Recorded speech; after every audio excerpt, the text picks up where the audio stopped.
Before the human foot ever touched the earth, before clay met breath, and before time learned to count its own passing, there were worlds beyond sight, realms of structure, order, and purpose. These realms did not pulse with chaos, nor flicker with randomness. They existed with perfect symmetry, like echoes of a command spoken beyond eternity. Vibrating through dimensions the human mind would one day struggle to comprehend. In those planes of light and silence, nothing was idle, nothing forgotten. Every motion, every stillness, every breathless moment was part of a design crafted by the one whose essence no mind can grasp and whose light no veil can contain. Creation began not with stars, nor with mountains, nor with oceans that would split continents, but with a realm constructed from obedience itself. A realm made of radiance, woven from light that carried no shadow. There, purpose was not taught. It was embedded. It was breathed into existence. In this unseen architecture, the first beings came forth not by birth, but by decree. From the purest, flawless light, the angels were created beings without hunger, without ego, without fatigue. Their forms were brilliance, not bodhis. Their voices were vibrations of praise, rippling across vast reaches, unseen. They did not struggle, they served. They did not question, they obeyed. Their existence was worship, a hymn embedded into their essence, echoing eternally through creation. The angels neither sleep nor awaken. They neither tire nor recover. They are constant and wavering as the laws of nature humanity would one day observe. They do not chase desire. They do not fear loss. They do not carry jealousy or pride. Their honor lies in submission. Their rank lies in nearness. Their peace flows from obedience. Some govern the winds. Some carry the rain. Some guard the thresholds between life and death. Others record, documenting, soul by soul, moment by moment, what tongues whisper and what hearts conceal. Some carry messages that reshape nations. Some protect the faithful, unseen yet nearer than breath, and more constant than shadow. In the highest unseen realms, there are angels whose devotion surpasses comprehension. Some are associated with what creation calls the throna, luminous structure of cosmic authority, finite yet immeasurable to the mind, their praise resounding like waves of living radiance. Others bow in eternal reverence, never lifting their gaze. Some stand in awe, never blinking, never faltering. Their worship is existence itself, but not all creation was made of light. From smokeless fire without heat, without smoke, burning in intentiona, creation emerged. This was the realm of the Jinn. The Jinn were given what angels were not: choice. They could obey or rebel, rise or fall. They wandered unseen across deserts, ruins, forests, seas, and plains. Their lives spanned centuries, their stories twisting like flames in brilliance and in danger. Among the Jinn was one whose devotion raised him among beings of light. Iblis, he prayed, he remembered, he glorified. Yet within him lay a hidden seed, a seed of pride waiting for its moment to bloom its poison. In his heart, Iblis believed he deserved more rank, more honor, more nerve. His worship was not submission but ambition wearing the mask of piety. And when the command came that would expose his truth, the seed awakened. A declaration surged across the unseen ranks that a new creation would emerge, not of light, nor fire, but of Klatakan. From the silent earth below, a being who would walk, feel, remember, love, fear, and rise. The angels did not object out of pride, they wondered with awe. From every corner of the earth, dust was gathered from fertile valleys, barren deserts, towering peaks, and ocean shores. In this diversity lay a sign that humanity would carry a spectrum of colors, cultures, strengths, weaknesses, and destinies. This clay was not random. It was kosen, measured, prepared.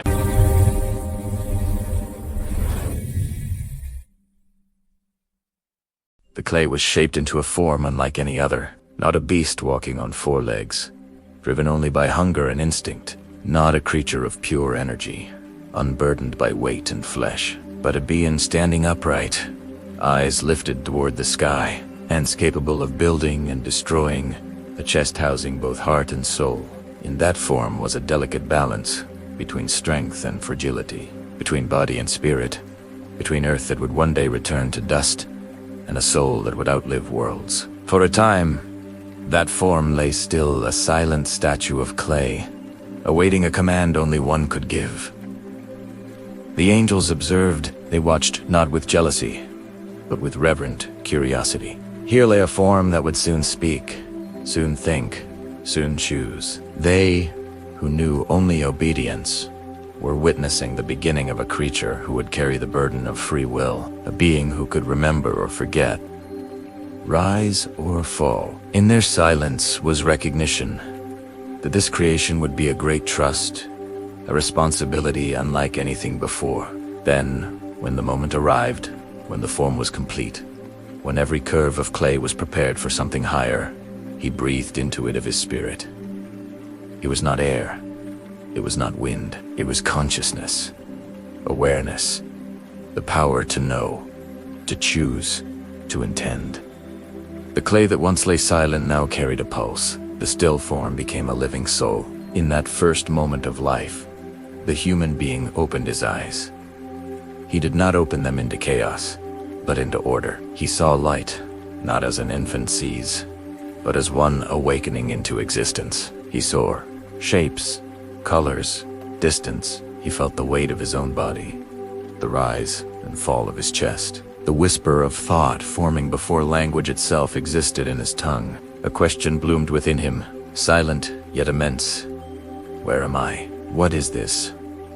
Who brought me here? He was taught the names of all things: mountains, oceans, winds, and stars. The creatures that crawl, those that soar, those that swim in hidden depths.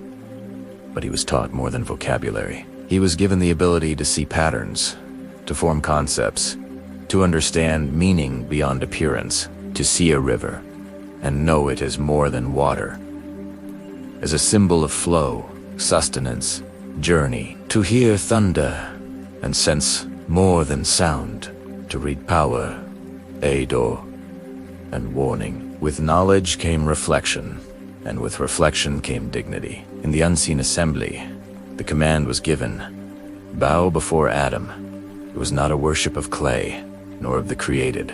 It was an act of honoring what he had been given: knowledge, consciousness, and the capacity to choose. The angels bowed as one, their obedience stunning in its unity. In that moment, the heavens testified that true honor lies not in what you are made of, but in whom you submit to. All bowed, except one. Iblis remained upright, his pride now visible, no longer hidden beneath acts of worship. He did not fail to hear the command. He chose to ignore it. In the presence of angels, in the face of truth, he uttered the first words of arrogance. I am better than him. You created me from fire and him from clay. He compared elements and forgot the one who created both.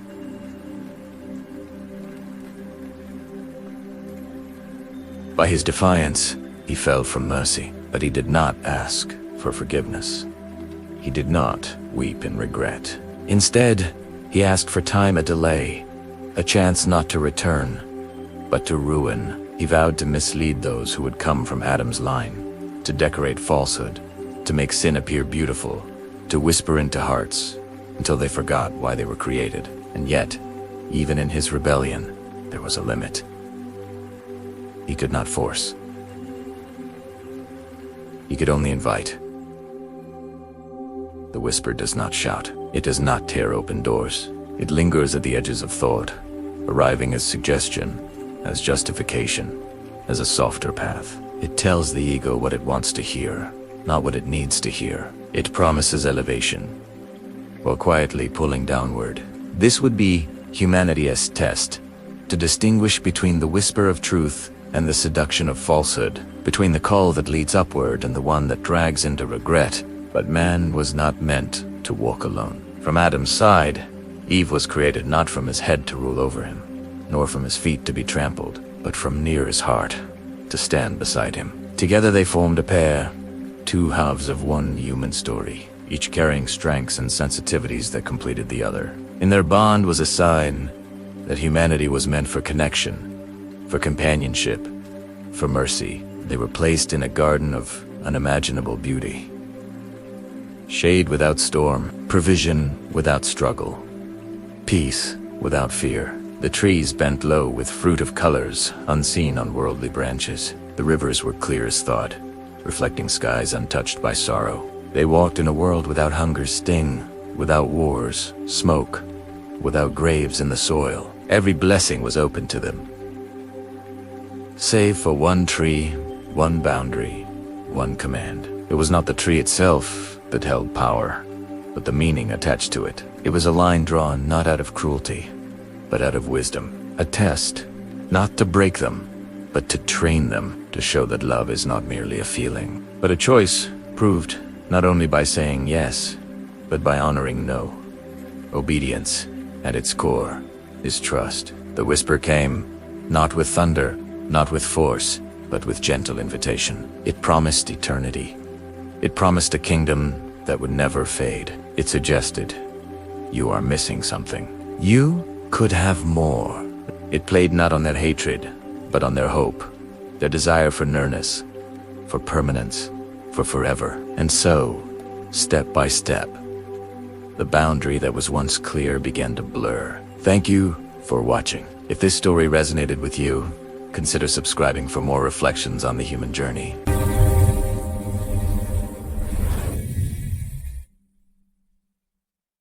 And they tasted. The moment their lips met the fruit, a shift occurred. Not in the garden, but in themselves. Awareness flooded in like a storm rolling over a quiet sea. They saw what they had not seen before. Their own vulnerability, their own nakedness, their capacity to earn. Shame descended, not from the sky, but from within. They rushed to cover themselves with leaves, clothing their bodies as they struggled to process what had changed. It was not that their creator had suddenly learned something new. He knew them before they knew themselves. The covering was for their own hearts, a reflection of a new inner awareness, that they were no longer just innocent beings in a world of pure ease, but moral beings in a world of choices and consequences. But here lies the difference between pride and humility. Iblis blamed the command and clung to his ego. Adam and Eve blamed no one. They did not point to the tree, nor to the whisper, nor to each other. They turned inward and upward, confessing their mistake, acknowledging their need, seeking mercy from the one whose capacity to forgive outstrips any capacity to sin, and he accepted. Then came the decree, not as an act of revenge, but as a revelation of destiny, that they would descend to the earth, live upon its soil for a time, build upon its surface, and be tested in its valleys and seas. From it you were created, to it you shall return, and from it you will be raised again. Earth would not be exile. It would be assignment. The earth was chosen as the classroom of the soul. Its days and nights, its storm and calm, its abundance and scarcity all would carry lessons. He would plant seeds and wait for rain. He would taste hunger and learn gratitude. He would witness suffering and learn compassion. Cities would rise, kingdoms would fall, and across it all, the human heart would be asked the same question again and again. Will you remember why you are here? From the moment humanity set foot on Earth, it carried two memories, one of heaven's light and one of Earth's clay. Within every soul is a longing for something higher, something eternal, something that cannot be bought, consumed, or buried. And within every body is weight, need, weakness. The story of mankind would be written in the tension between the two. The angels watched. They recorded steps taken in darkness and tears shed in secret. They marveled when a fragile being of clay chose truth over desire, mercy over vengeance, humility over pride, for a single sincere tear from a heart that could sin, yet chooses repentance, carries a fragrance unknown in the worship of those who never disobey. The Jinn watched as well. Some listened to revelation and found their hearts moved, choosing submission after ages of wandering. Others doubled down in defiance, allying themselves with the whisperer who had fallen long ago. Between the human and the Jinn lay a hidden theater, one seen, one unseen, yet both tested by the same truth. Iblis watched too. He could not reach into the heart and turn it by force, but he could circle it, suggesting, beautifying, confusing. He would invite to haste when patience was needed, to pride when humility was honored, to forgetfulness when remembrance was salvation. Yet with every whisper he cast, another path remained open. The path bike, the path of turning, the path of calling out to the one who had never left. Thus began the story of the human soul, a being of mind and mercy, of fear and courage, of weakness and astonishing potential, sat between angels of unwavering obedience and Jinn of hidden freedom. Humanity was placed in the middle, able to fall lower than both in cruelty and arrogance, or rise above both through sincerity, humility, and love. This is the first creation, the balance of light, fire, and clay. And from the moment that first breath filled the chest of dust, the pen of time began to write. Thanks for watching. If this story moved you, please consider subscribing for more journeys into the heart of creation.